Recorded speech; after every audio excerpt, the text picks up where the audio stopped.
नमस्कार, आप सभी का हार्दिक स्वागत है एनवीरा एजुकेशन के यूट्यूब चैनल पर। और मैं संपत लेड आप सभी के लिए इंडिया जीके के इंपॉर्टेंट क्वेश्चंस की सीरीज को आपको डेली बेसिस पर पढ़ा रहा हूं शाम को 8:30 पर।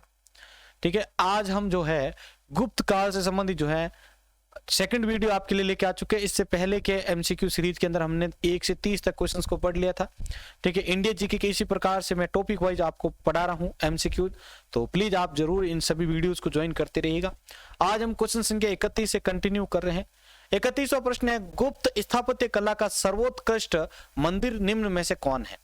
गुप्त स्थापत्य कला का सर्वोत्कृष्ट मंदिर निम्न में से कौन है? ऑप्शंस आपके सामने हैं और प्रत्येक क्वेश्चन के लिए आपके पास जो है 5 सेकंड का समय रहेगा। आप चाहें तो इनका आंसर भी कमेंट बॉक्स में दे सकते हैं। तो जल्दी से इसका उत्तर लिखिए, गुप्त स्थापत्य कला का सर्वोत्कृष्ट मंदिर निम्न में से कौन सा है? तो देखिए, प्रश्न संख्या 31 के अंदर आपका राइट आंसर होगा बी, देवगढ़ का दशावतार मंदिर। देवगढ़ का जो दशावतार मंदिर है वो गुप्त स्थापत्य कला का सर्वोत्कृष्ट मंदिर माना जाता है। अगला है, अजंता की गुफाओं में किन गुफाओं का निर्माण गुप्त काल में हुआ था? अजंता की गुफाओं में किन गुफाओं का निर्माण गुप्त काल में हुआ था?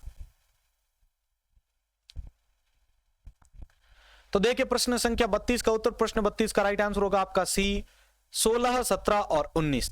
ठीक है, अजंता की गुफाओं में 16, 17 तथा 19 जो गुफाएं थी उनका निर्माण जो है गुप्त काल में हुआ था। अगला प्रश्न है, अमरकोश के लेखक अमर सिंह किस शासक के दरबार से जुड़े थे? अमरकोश के लेखक अमर सिंह जो है किस शासक के दरबार से जुड़े हुए थे?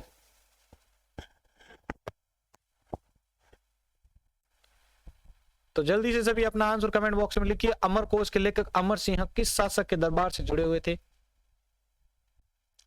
तो देखिए, प्रश्न संख्या 33 का राइट आंसर, प्रश्न 33 का राइट आंसर होगा आपका डी, चंद्रगुप्त द्वितीय। ठीक है, चंद्रगुप्त द्वितीय। अमरकोश के लेखक अमर सिंह जो है आपके चंद्रगुप्त द्वितीय के दरबार से जुड़े हुए थे। तो 33वें के अंदर राइट आंसर डी है। अगला प्रश्न है 34वां, गुप्त संवत 319 से 320 को प्रारंभ करने का श्रेय किसे दिया जाता है?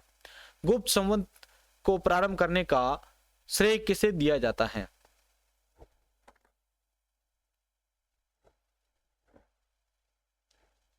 तो देखिए भाई, प्रश्न संख्या 34 का उत्तर आपके सामने। प्रश्न 34 के अंदर आपका राइट आंसर होगा ए, चंद्रगुप्त द्वितीय को। गुप्त संवत को प्रारंभ करने का जो श्रेय है वो चंद्रगुप्त प्रथम को दिया जाता है। सॉरी, चंद्रगुप्त प्रथम को दिया जाता है गुप्त संवत को प्रारंभ करने का श्रेय। आगे बढ़ते हैं नेक्स्ट प्रश्न की ओर। प्रश्न 35वां है, चंद्रगुप्त प्रथम ने गुप्त संवत का प्रारंभ किस उपलक्ष्य में किया था? चंद्रगुप्त प्रथम ने गुप्त संवत का प्रारंभ किस उपलक्ष्य में किया था?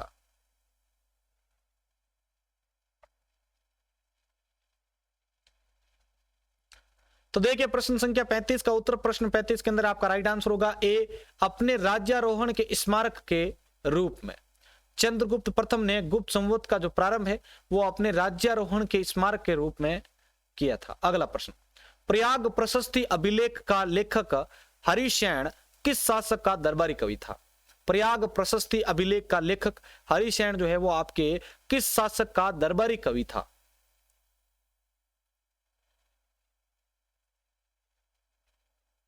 तो देखिए, प्रश्न संख्या 36 का उत्तर, प्रश्न 36 के अंदर आपका राइट आंसर होगा ए, समुद्रगुप्त। प्रयाग प्रशस्ति अभिलेख का हरिसेन जो लेखक है वो आपके समुद्रगुप्त का दरबारी कवि था। अगला प्रश्न, गुप्त काल को प्राचीन भारत का क्लासिकल युग क्यों कहा जाता है? गुप्त काल को प्राचीन भारत का क्लासिकल युग क्यों कहा जाता है?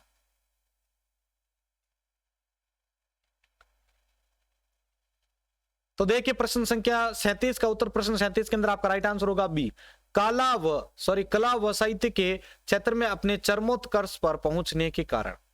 ठीक है, कला और साहित्य के क्षेत्र में अपने चरमोत्कर्ष पर पहुंचने के कारण जो है गुप्त काल को प्राचीन भारत का क्लासिकल युग कहा जाता है। अगला प्रश्न, सारनाथ के धमेक स्तूप का निर्माण किस काल में हुआ था?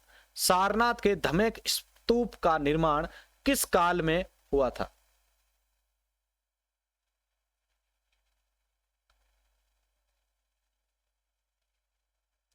तो देखिए, प्रश्न संख्या 38 का उत्तर, प्रश्न 38 के अंदर आपका राइट आंसर होगा डी, गुप्त।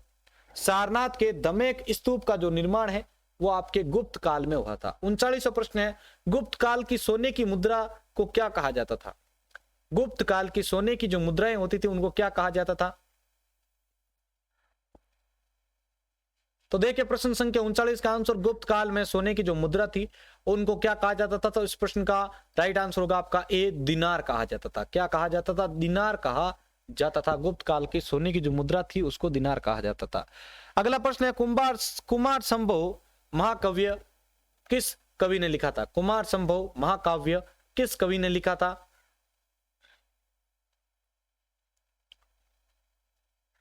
तो देखिए प्रश्न संख्या 40, कुमार संभव महाकाव्य किस कवि ने लिखा था? 40वें का राइट आंसर होगा आपका डी, कालिदास ने। कुमार संभव महाकाव्य जो है आपके कालिदास ने लिखा था। अगला प्रश्न, नालंदा विश्वविद्यालय की स्थापना का युग क्या है? नालंदा विश्वविद्यालय की स्थापना का युग क्या माना जाता है?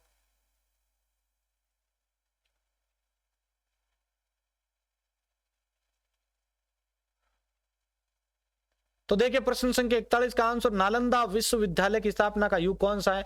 तो इसके अंदर आपका राइट आंसर होगा सी, गुप्त। ठीक है, नालंदा विश्वविद्यालय की स्थापना का युग गुप्त युग है। अगला, गुप्त युग में भू राजस्व की दर क्या थी? गुप्त युग में भू राजस्व की दर क्या थी?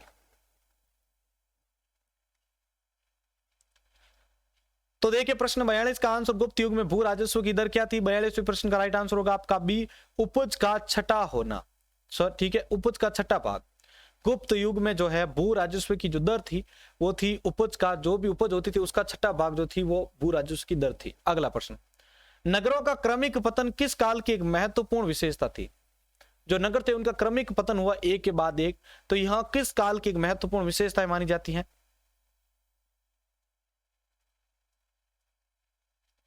तो देखिए प्रश्न संख्या 43 का आंसर, प्रश्न 43 के अंदर आपका राइट आंसर होगा ए, गुप्त काल। नगरों का जो क्रमिक पतन है वो गुप्त काल की एक महत्वपूर्ण विशेषता मानी जाती थी। अगला प्रश्न है, किस वंश के शासकों ने मंदिर एवं ब्राह्मणों को सबसे अधिक ग्राम अनुदान दिया था?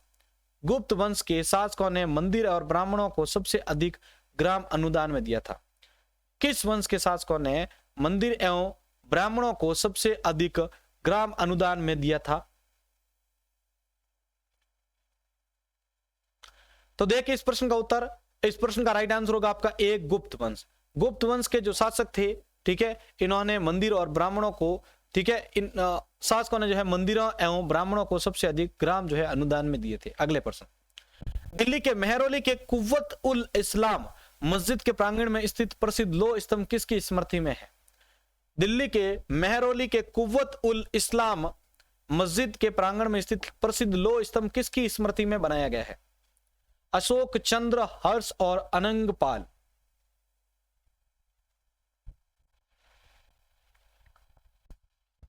तो देखिए भाई प्रश्न संख्या 45 का उत्तर आपके सामने, प्रश्न 45 का राइट आंसर होगा आपका बी, चंद्र। ठीक है, अशोक के मेहरौली के कुव्वत उल इस्लाम मस्जिद के प्रांगण में स्थित लोह स्तंभ जो है वो आपके चंद्र की स्मृति में बनाया गया। अगला प्रश्न, कालिदास द्वारा रचित मालविका अग्निमित्र नाटक का नायक कौन था? कालिदास द्वारा रचित मालविका अग्निमित्र नाटक का नायक कौन था?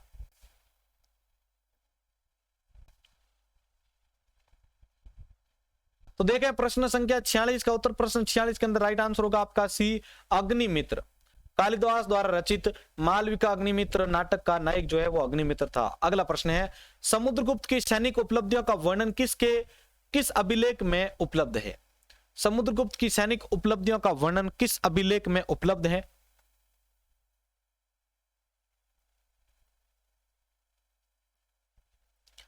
तो देखिए प्रश्न संख्या 47 का उत्तर, प्रश्न 47 के अंदर राइट आंसर होगा आपका डी, प्रयाग के। समुद्रगुप्त की सैनिक उपलब्धियों का वर्णन जो है प्रयाग के अभिलेख में उपलब्ध है। अगला प्रश्न है, निम्न में से किस काल में स्त्रियों की पुरुषों से बराबरी मानी जाती थी? निम्न में से किस काल में स्त्रियों की जो है पुरुषों से बराबरी थी?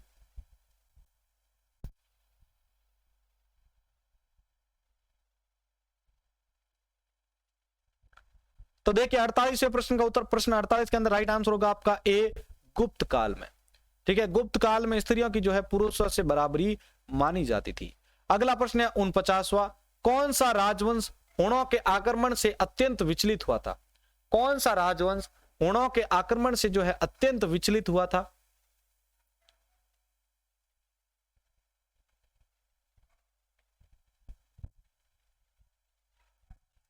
तो देखिए प्रश्न संख्या 49 का उत्तर, कौन सा राजवंश हुणों के आक्रमण से अत्यंत विचलित हुआ था?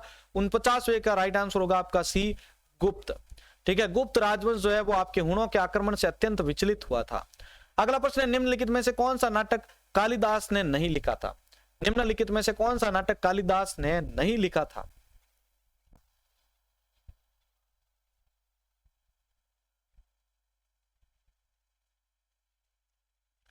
तो देखिए प्रश्न संख्या 50 का उत्तर, निम्नलिखित में से कौन सा जो नाटक है वो कालिदास ने नहीं लिखा था? तो प्रश्न संख्या 50 के अंदर आपका राइट आंसर होगा डी, जानकी हरण।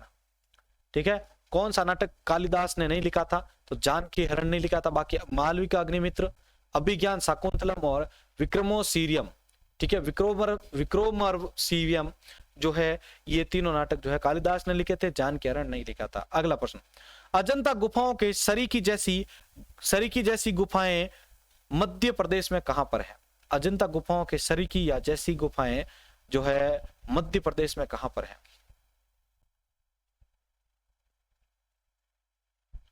तो देखिए प्रश्न 51 के अंदर आपका राइट आंसर होगा ए, बागधार के अंदर। ठीक है, बागधार जो मध्य प्रदेश के अंदर है वहां पर आई हुई है अजंता गुफाओं के जैसी गुफाएं।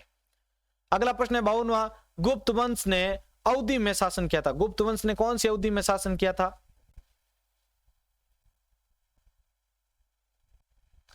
तो देखिए प्रश्न 52 का राइट आंसर, प्रश्न 52 का राइट आंसर होगा आपका ए, 319 से 500 ईस्वी। गुप्त वंश ने जो है 319 से 500 ईस्वी की जो अवधि थी उसमें शासन किया था। अगला प्रश्न, बाल विवाह की प्रथा कब आरंभ हुई थी? बाल विवाह की प्रथा कब आरंभ हुई थी?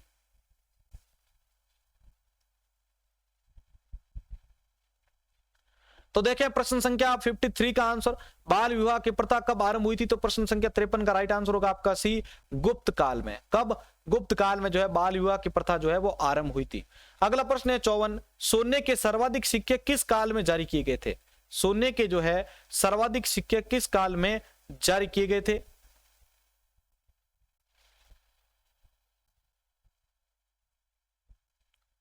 तो देखिए सोने के सर्वाधिक सिक्के किस काल में जारी किए गए थे? प्रश्न संख्या 54 के अंदर आपका राइट आंसर होगा बी, गुप्त काल में। सोने के सर्वाधिक सिक्के जो है गुप्त काल में जारी किए गए थे। अगला प्रश्न, यूरोपीय भाषा में अनुदित या अनुवादित प्रथम भारतीय ग्रंथ कौन सा है? यूरोपीय भाषा में अनुदित या अनुवादित प्रथम भारतीय ग्रंथ कौन सा है? जिसको यूरोपीय भाषा में अनुवादित किया गया था, कौन सा था भारतीय ग्रंथ?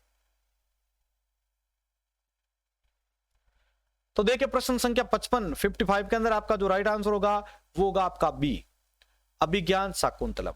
ये एक भारतीय ग्रंथ था अभिज्ञान शाकुंतलम, जिसको यूरोपीय भाषा में अनुवादित किया गया था। अगला प्रश्न है, सती प्रथा का पहला उल्लेख कहां से मिलता है? सती प्रथा का पहला उल्लेख कहां से मिलता है?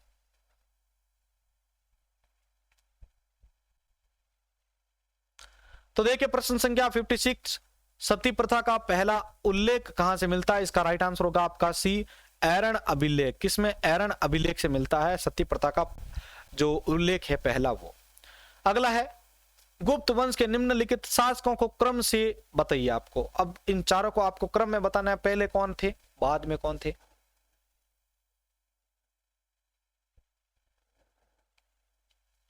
तो फटाफट इस कूट भाषा को अच्छे से समझिए भाई।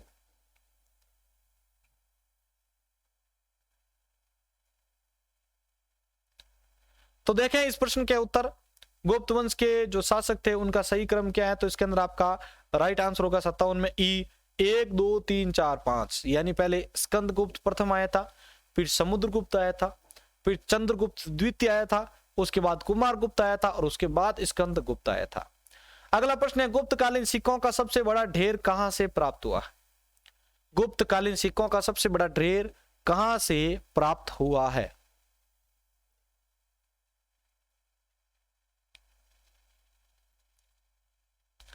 तो देखिए प्रश्न संख्या 58, गुप्तकालीन सिक्कों का सबसे बड़ा ढेर कहां से प्राप्त हुआ है? तो 58वें का राइट आंसर होगा आपका ए, बयाना भरतपुर से। गुप्तकालीन सिक्कों का सबसे बड़ा ढेर भरतपुर बयाना से प्राप्त हुआ है। अगला, किस गुप्त शासक को नालंदा विश्वविद्यालय का संस्थापक माना जाता है? किस गुप्त शासक को नालंदा विश्वविद्यालय का संस्थापक माना जाता है?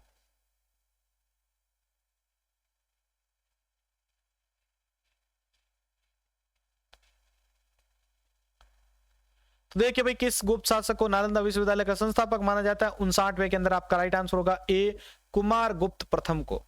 कुमार गुप्त प्रथम को जो है नालंदा विश्वविद्यालय का संस्थापक माना जाता है। अगला प्रश्न है 60वां। कथन ए है आपका कि प्राचीन भारत में सामंती व्यवस्था यानी फ्यूडल सिस्टम का अभ्युदय सैनिक अभियानों में देखा जा सकता है, और इसके कारण बता रहे हैं आर की, कारण आर मतलब जो रीजन बता रहे हैं इसके कि गुप्त काल में सामंती व्यवस्था का पर्याप्त विस्तार हुआ था। अब आपको बताना है कि इसका कौन सा जो कथन है वो सही है, ए, बी, सी और डी में से।